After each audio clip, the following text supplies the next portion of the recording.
Pero si como iglesia vamos a estar hablando de cómo una niña debe estar en lo más profundo del infierno después de haber cometido una equivocación, y si vamos a estar hablando de esa nena sin que ella esté presente y sin que ella pueda responder, ni replicar, ni defenderse, estamos lejos de ser iglesia de Dios. Y no solo estamos lejos de eso, sino que nos estamos volviendo una comunidad hipócrita del chisme.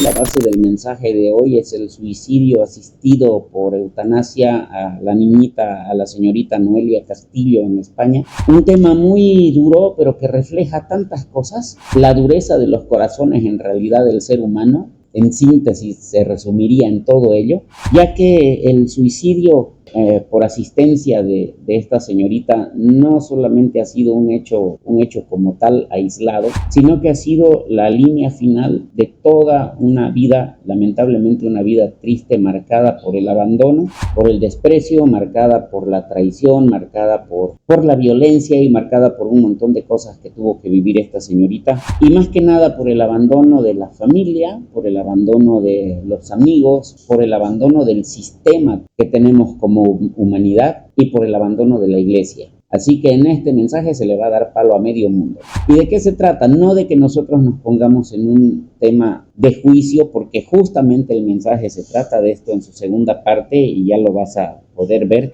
pero de verdad como humanos, y más aún si nosotros formamos parte de lo que es la iglesia, si formamos parte del cuerpo de Cristo, tenemos que, antes de aprender a hablar, aprender a escuchar, aprender a sentir, aprender a conocer a las personas.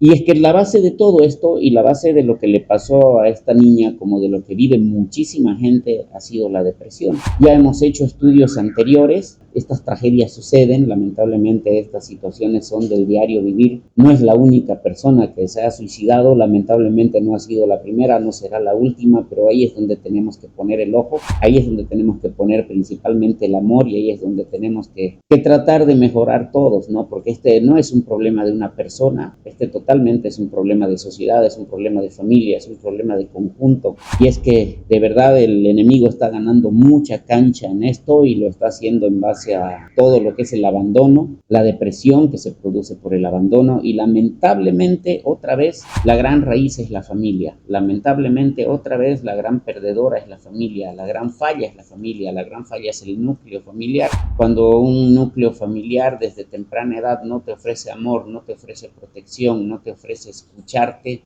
lamentablemente estos son los resultados que se dan muchas veces, ¿ok?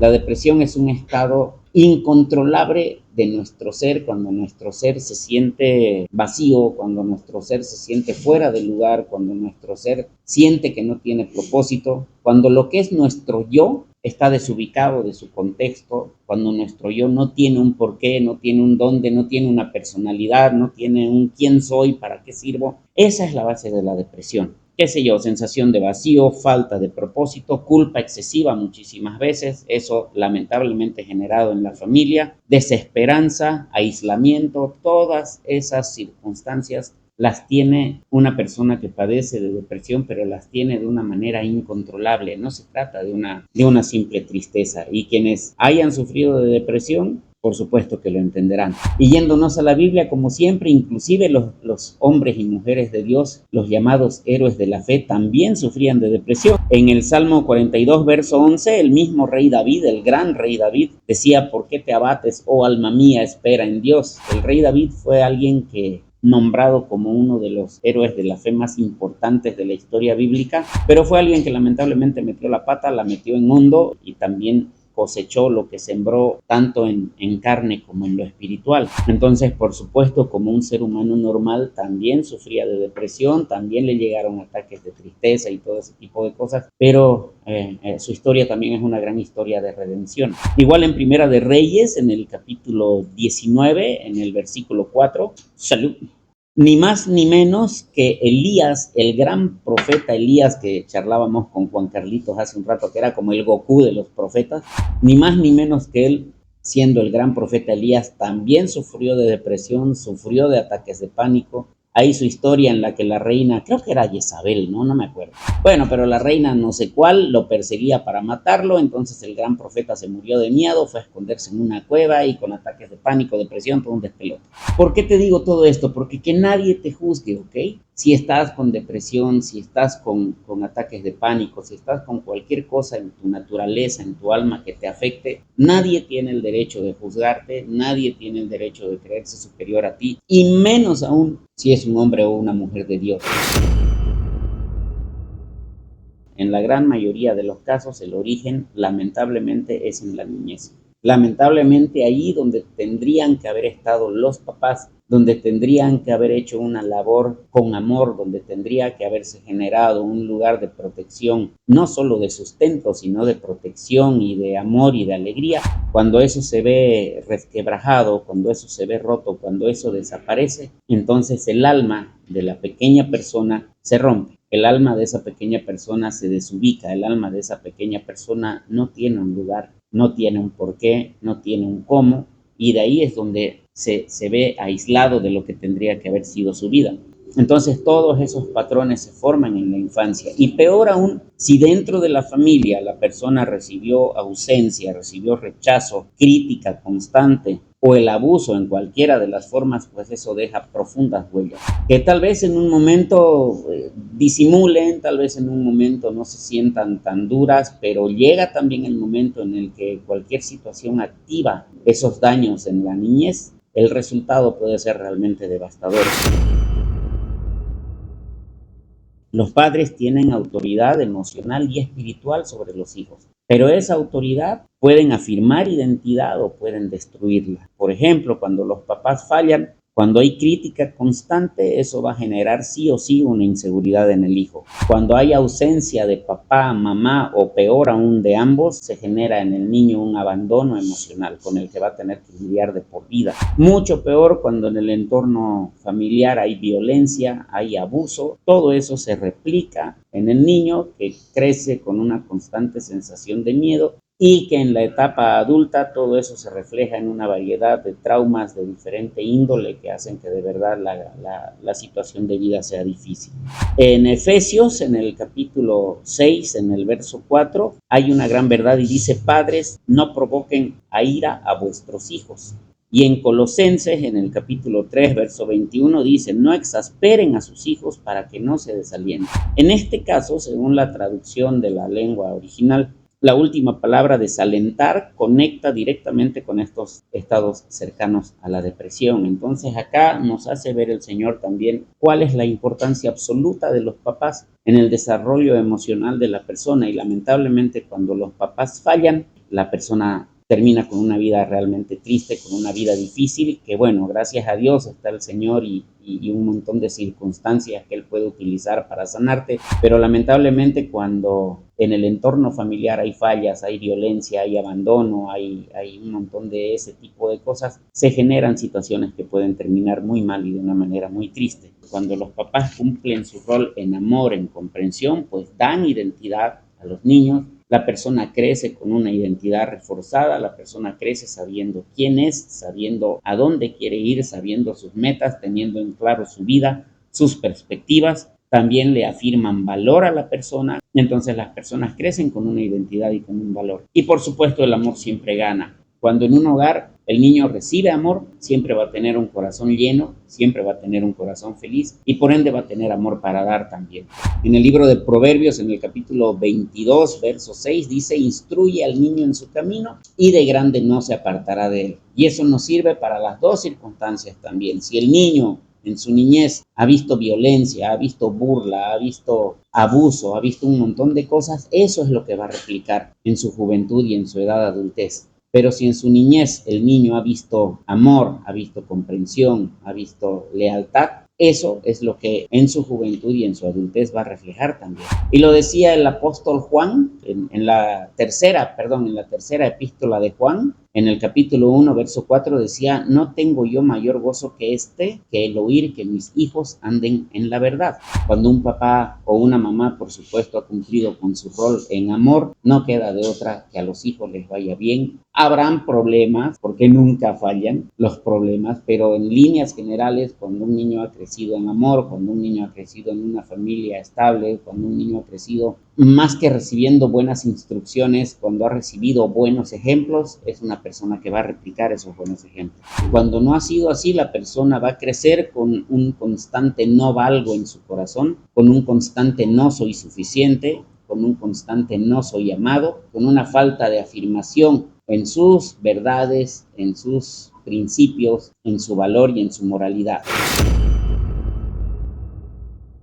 Y este estudio se llama doble abandono. ¿Por qué? Porque ahora nos vamos a enfocar, es el abandono que genera la sociedad en sí como sistema y más aún el abandono de la iglesia. Cuando la iglesia, en vez de responder con amor, en vez de responder con comprensión y con compañía, después de una situación tan dura como la de esta niña, responde realmente con juicio, y eso te lo vamos a desglosar un poquito más adelante.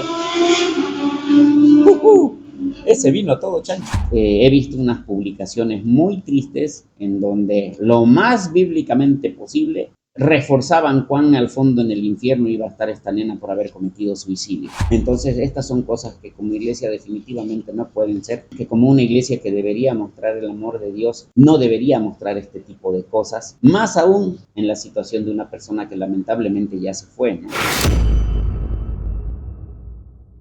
Primero, que Dios no se regodea en la muerte. Antes de hablar de juicio hay que entender el corazón de Dios. Para todos los que de verdad hemos conocido el corazón de Dios, hemos entendido que el corazón de Dios es simplemente amor. Es amor en todas sus formas. En el libro de Ezequiel, en el capítulo 33, verso 11, dice, no quiero la muerte del impío, sino que se vuelva y viva. En el libro de Salmos, en el capítulo 34, verso 18, dice, cercano está Jehová a los quebrantados de corazón.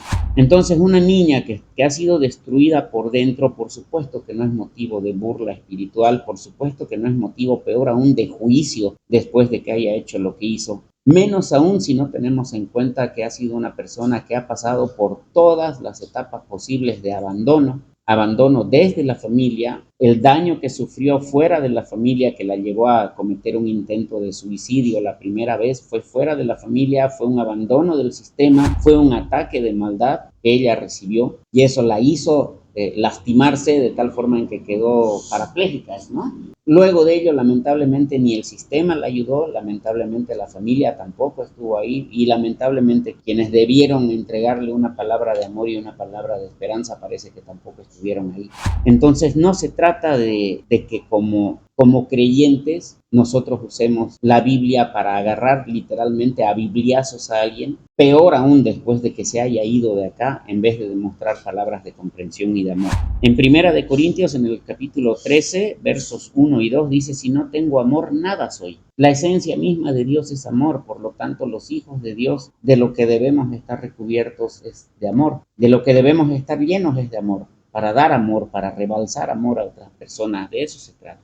En Primera de Juan, capítulo 4, versículo 20, dice literal, si alguno dice yo amo a Dios y aborrece a su hermano, es mentiroso. Pues el que no ama a su hermano, a quien ha visto, ¿cómo puede amar a Dios a quien no ha visto? Puedes tener toda la teología del mundo, puedes saberte todos los versículos de memoria, puedes haberte leído la Biblia 10, 20 veces, pero aún así, si tu corazón no es capaz de demostrar amor, podrías estar totalmente fuera del corazón de Dios.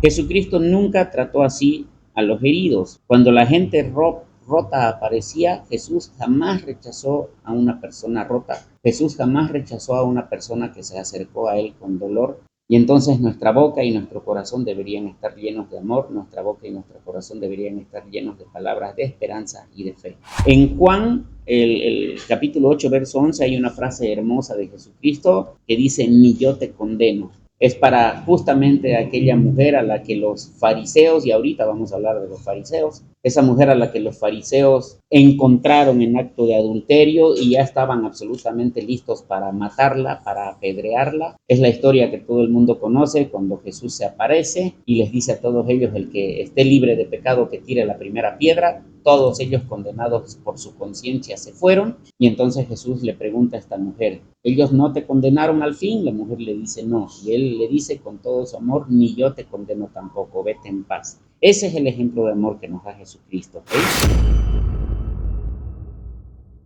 Esto es clave totalmente. Nadie, ninguna persona en nuestra humanidad tiene autoridad para declarar el destino de una persona después de... Por muy cristiano antiguo que seas, por muy abuelito de la fe, por muy pastor, por muy apóstol, por muy obispo que seas, ninguna persona tiene derecho a juzgar lo que pasa en la eternidad con una persona. Esa solamente es situación de Dios. Es el único, el que ve lo que nosotros no vemos, es el único, el que está al otro lado cuando ya nosotros dejamos de estar aquí, y es Él el que decide, es Él el que ve, y es Él el que por supuesto ha conocido todas las etapas por las que ha pasado una persona antes de dejar este mundo. Y justamente en Romanos, en el capítulo 14, verso 4, dice: ¿quién eres tú para juzgar al siervo ajeno? Y en Primera de Samuel, en el capítulo 16, verso 7, dice: el hombre mira lo que está delante, pero Jehová mira el corazón.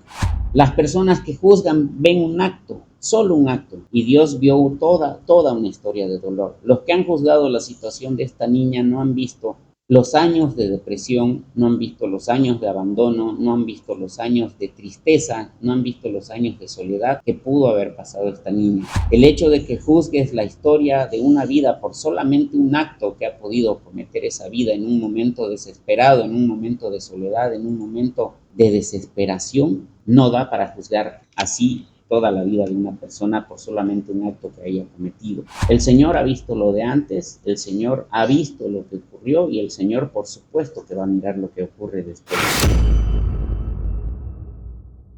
Y para cualquier situación de pecado, por supuesto que el pecado no se minimiza. Por supuesto que el pecado es pecado, pero tampoco se usa para destruir. Que sí, quitarse la vida no es el diseño de Dios, por supuesto, pero usar eso para condenar es realmente bajo y es aún más lejos del corazón de Cristo.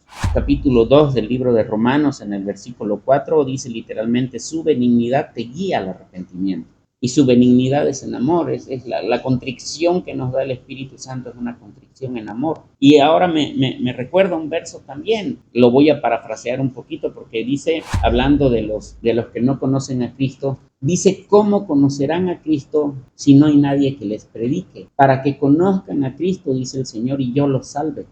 Entonces tal vez esa señorita nunca escuchó de una posibilidad de salvación, tal vez esa señorita nunca escuchó que había otra oportunidad, tal vez nunca escuchó que podía ser sanada, tal vez nunca escuchó que su corazón podía ser renovado, podía ser sanado, tal vez en esa soledad simplemente tuvo un lado de la moneda y tuvo gente que lastimosamente más la animó tal vez a cometer ese acto tan triste después de haber vivido, como te digo, una vida de rechazo y de soledad.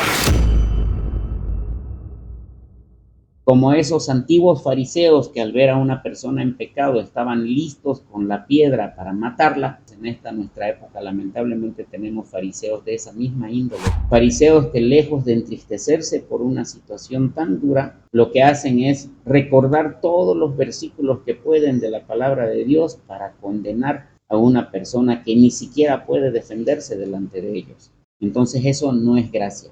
Todo lo que nosotros hemos recibido de parte de Dios es absolutamente gracia. Tenemos la oportunidad de acercarnos al trono de la gracia, de ir con el corazón honesto, con el corazón humilde delante del trono de la gracia para pedir perdón y para recibir a cambio lo que dice la palabra de Dios. Ese confortamiento, ese perdón, esa nueva vida, esa sanidad. Entonces, como humanos, sea de la creencia que tengamos, no tenemos ningún derecho para ejercer ninguna condenación sobre ninguna persona, porque eso es visión totalmente de Dios. Entonces, mucho cuidado con los fariseos modernos. Los heridos siguen siendo juzgados, y lamentablemente los religiosos siguen creyéndose superiores. En vez de debatir el infierno, deberíamos preguntarnos dónde están los que podían haber mostrado amor, dónde están los que pudieron haber reconfortado ese corazón que está triste. En Santiago, en el capítulo 1, verso 27, te habla de la religión y dice, ¿cuál es la religión verdadera? La religión verdadera es sanar, la religión verdadera es visitar a los huérfanos, la religión verdadera es practicar lo que el Señor en su Espíritu Santo nos pone en el corazón. En Gálatas, en el capítulo 6, verso 2, dice, sobrelleven las cargas unos de otros. Muchísimas personas están en modo de depresión. Solamente tenemos que ver un poquito a nuestro alrededor y nos vamos a dar cuenta de que hay muchísimas más personas de las que creemos que ya están con un ataque de depresión. Lamentablemente el montón de ellos tal vez por consecuencias de cosas que han vivido en su niñez, muchos de ellos por situaciones duras que han tenido que vivir en la vida, pero nosotros como creyentes, llamados hijos de Dios, estamos para escuchar, estamos para ir, estamos para acompañar. Definitivamente no necesitas agarrar a bibliazos a la gente, simplemente tu presencia, tu oído puede ayudar a sanar, tu oído, tu compañía puede ser literalmente el comienzo de un milagro en una persona que esté pasando por situaciones así. Es fácil hablar del infierno de alguien cuando nunca se hizo nada para sacarlo de su infierno en su oportunidad en el momento de la vida. Y si como iglesia queremos corregir a alguien, que sea así, cara a cara, frente a frente, que sea con amor. Pero si como iglesia vamos a estar hablando de cómo una niña debe estar en lo más profundo del infierno después de haber cometido una equivocación, y si vamos a estar hablando de esa nena sin que ella esté presente y sin que ella pueda responder, ni replicar, ni defenderse, estamos lejos de ser iglesia de Dios. Y no solo estamos lejos de eso, sino que nos estamos volviendo una comunidad hipócrita del chisme. Si tu discurso moralista y cristiano sobre una persona que se equivocó no se lo puedes dar cara a cara, pues mejor te callas el pico y demostrar tú en tu corazón un verdadero metanoia, un verdadero arrepentimiento. Y eso va para todos nosotros. Y como hijos de Dios, como familia de Dios, somos todos nosotros los que tenemos que pedir perdón literalmente delante de Dios, porque todos nosotros somos una bola de inútiles, unos inútiles que realmente estamos haciendo demasiado poco para lo que Dios de verdad nos encargó y para lo que valen las vidas de verdad. Una persona que llega a ese punto, y no solamente hablando de esta nena, ¿ok?, sino de todas las personas que en estos momentos están pasando por depresión, todas las personas que en estos momentos están pasando por soledad, por vacío, el sentirse desubicados en su persona y en su ser, no necesitan juicio. Lo que necesitan es compañía, lo que necesitan es esperanza, lo que necesitan es palabra de Jesús, y ahí estamos nosotros para que le pidamos empatía justamente y para que le pidamos justamente a Jesucristo, al Espíritu Santo, que nos dé esas armas, ¿ok? Que nos dé ese amor, que nos llene de amor en el corazón para ir donde esas personas, que nos dé esa facultad y ese propósito y ese amor que solo Él tiene para que nosotros podamos compartirlo para los demás. Si has vivido en dolores hasta el momento y si tú en estos momentos eres una persona que está luchando con esas cosas, que está luchando con la depresión, que está luchando con traumas de tu niñez, si lamentablemente en tu niñez sufriste daños, si lamentablemente en tu niñez te destruyeron, puede haber una renovación, puede haber un renacimiento. Ese tu corazón roto, ese tu corazón quebrado, ese tu corazón viejito y destruido, puede ser literalmente resucitado en un nuevo corazón de niño, en un nuevo corazón con la alegría de un niño, en un nuevo corazón con la alegría de la vida que solamente Jesucristo nos lo puede dar, ¿ok? Hay dos versículos de épocas muy distintas, pero son prácticamente idénticos. El primero es Salmos 147, versículo 3. Dice, sana a los quebrantados de corazón, hablando de Jesucristo, por supuesto, y en Isaías, que está en una de las profecías más hermosas del mundo, escrita 750 años antes de Jesucristo, hablaba de Jesucristo ya. Isaías 61, verso 1, dice que Jesucristo iba a venir a vendar a los quebrantados de corazón.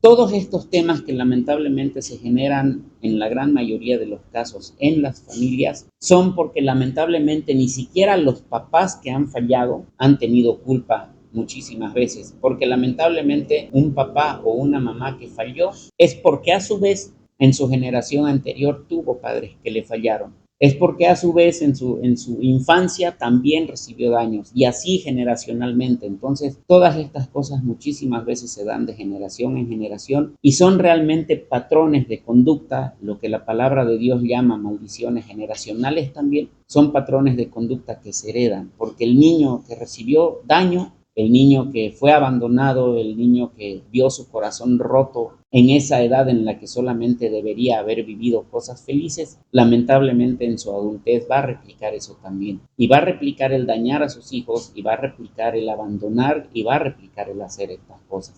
Y lamentablemente cuando estamos en temas de depresión, en ataques de pánico, en todo ese tipo de cosas, lamentablemente la gente corre a buscar un montón de soluciones. Lamentablemente una de ellas es el alcohol. El alcohol te puede alegrar un rato, el alcohol te puede hacer salir de tu depresión un cacho, pero de pronto cuando ya se acabó el alcohol y su empujón, lo que te viene es doblemente fuerte. Lo mismo pasa con las drogas, lo mismo pasa con la violencia, lo mismo pasa con un montón de cosas que el ser humano hace en sí mismo para tratar de librarse de, y es que lamentablemente no entendemos que nuestra libertad está en Jesucristo. Solamente cuando llegamos a Jesucristo, cuando llegamos al trono de la gracia, y me ha pasado a mí también, recién cuando llegamos ahí viene esa sanidad que es espectacular, que va más allá de lo natural, esa sanidad que de verdad es una sanidad completa, es una transformación del corazón completo, es un renacimiento del corazón, y de verdad es esa sanidad que te hace romper esos patrones de conducta, porque cuando ya llega Jesucristo a tu vida, cuando invitas a Jesucristo a tu corazón, llega el Espíritu Santo a tu vida, hay un quiebre en lo espiritual, y toda esa basura que venía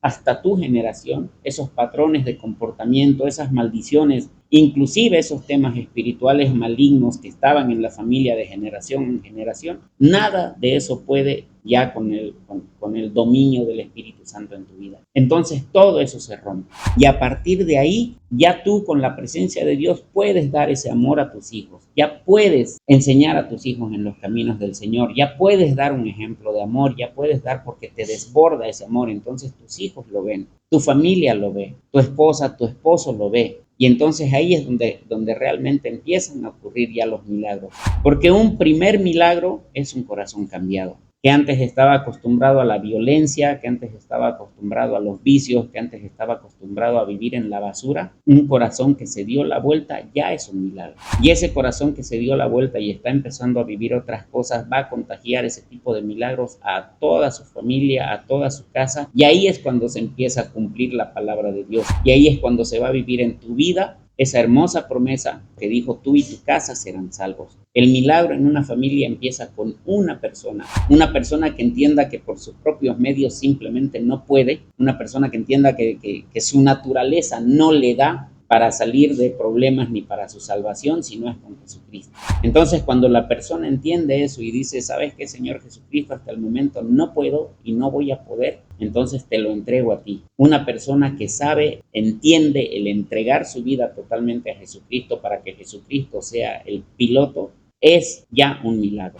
Y esa persona va a cambiar y todos se van a dar cuenta de ese cambio. Y eso es para la gloria del Señor Jesucristo. Y ahí es cuando empieza a llegar la paz a la vida, ahí es cuando empieza a llegar la verdadera felicidad a un hogar. Por supuesto que habrán problemas a lo largo del camino, por supuesto que alguna vez habrán líos, qué sé yo, de dinero, conflicto, alguna que otra enfermedad, lo que sea. Pero la visión que tiene una persona que ya ha sido rescatada por Jesucristo y que de verdad vive en el amor de Jesucristo, no en juicio, la visión de esa persona es distinta. Pueden venir los problemas que vengan, pero esa persona ya va a tener otra visión, va a tener otra respuesta. Y por supuesto que va a vivir, como dice esa frase cliché cristianita, de victoria en victoria. Pero es una persona que va a vivir así de verdad.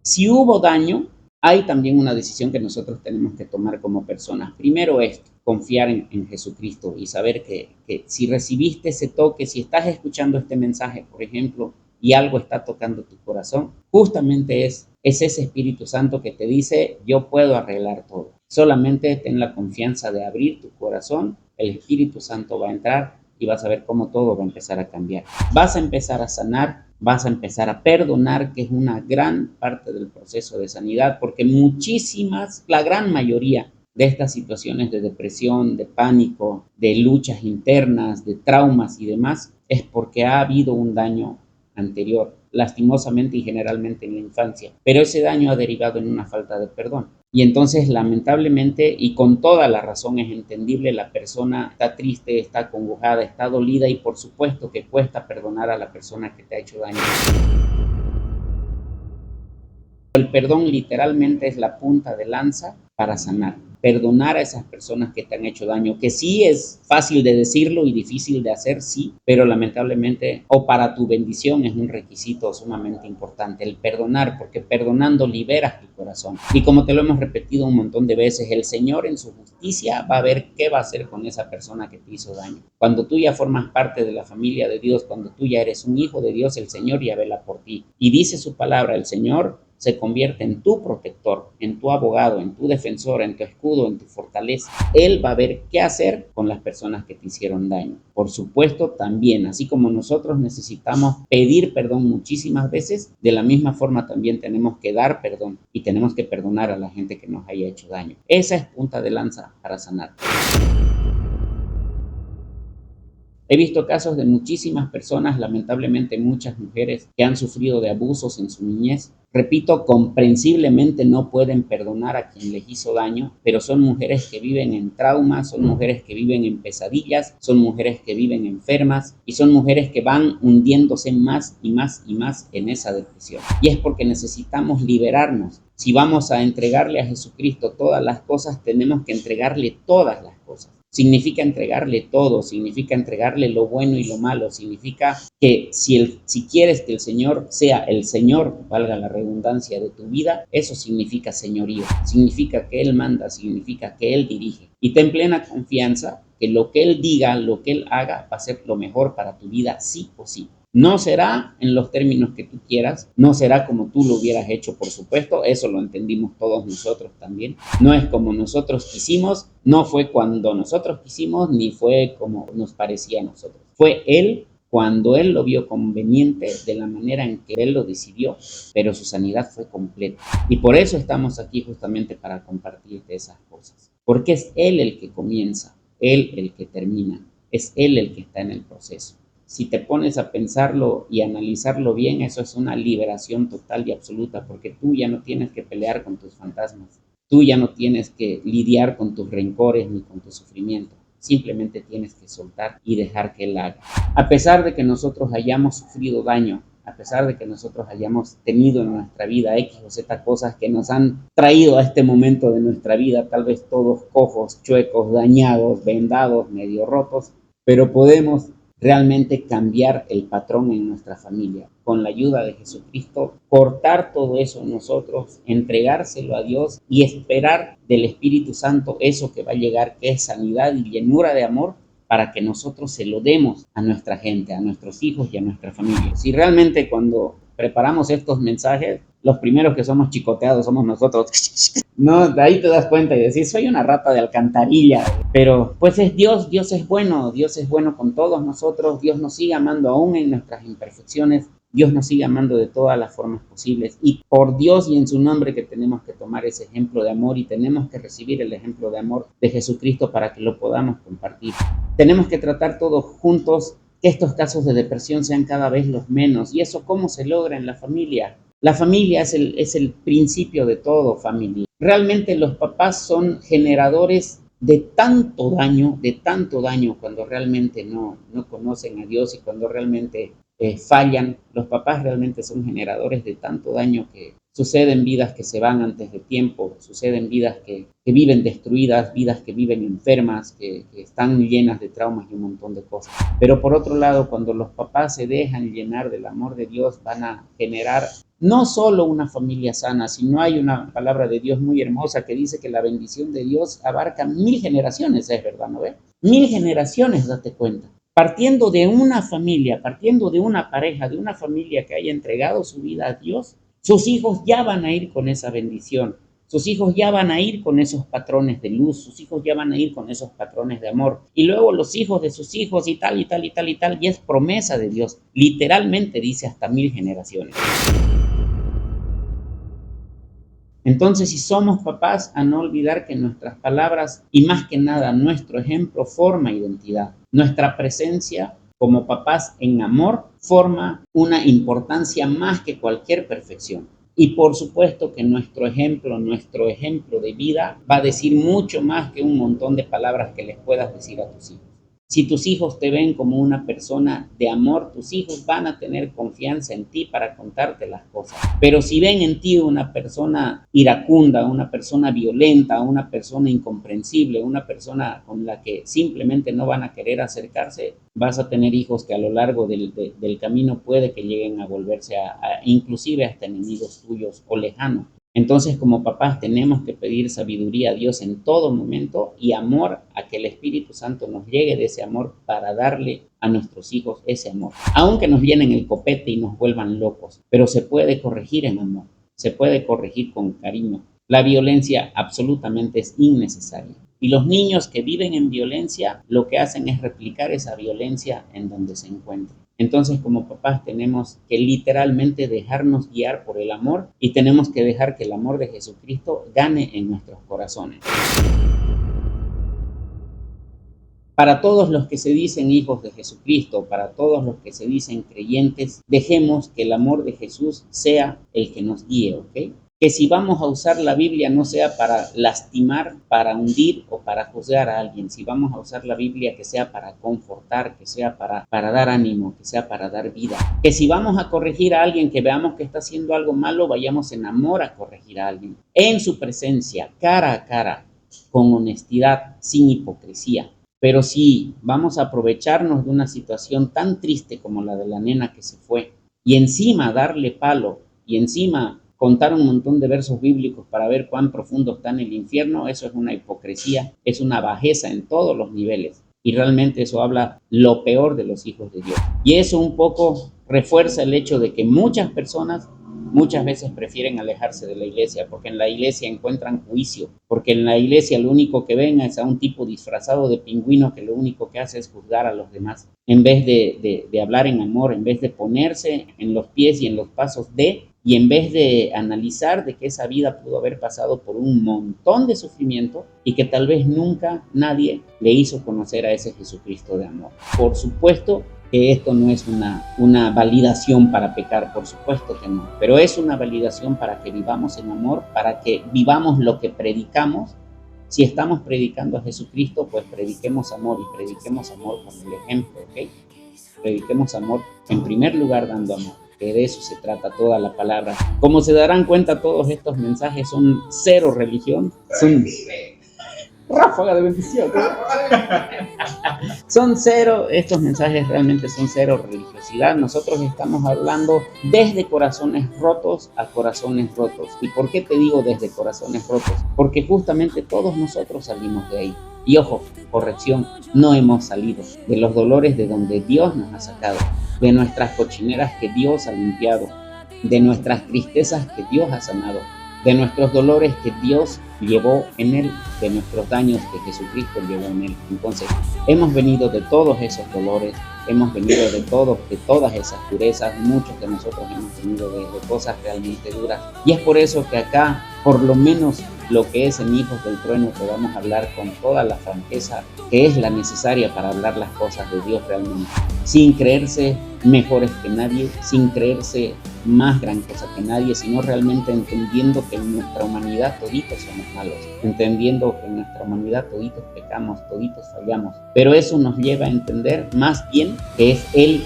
el que nos hace falta todo. Lo que haya sucio, lo que haya cochino, lo que haya triste, lo que haya roto, todo el daño que te hayan hecho o el daño que tú te hayas hecho, el Señor lo va a restaurar, el Señor lo va a hacer vencer. Y todos tus talentos y todos tus dones y todas las cosas maravillosas con las que Él te creó, las va a reforzar, las va a hacer crecer y las va a hacer volver algo espectacular en tu vida, ¿ok? Que Dios los bendiga un montón. Estamos compartiendo toda esta palabra los domingos a partir de las 7:30 de la noche y los miércoles nos juntamos a partir de las 10:30 de la noche, también hora de Bolivia, para que todos también podamos abrir nuestro corazón, podamos exponer las cosas que nos están pasando día a día y alimentarnos entre todos, ¿ok? Así que eso sería todo por hoy. Dios los bendiga un montón. Bendiciones. Chu, chu. Descansa mi confianza sobre ti,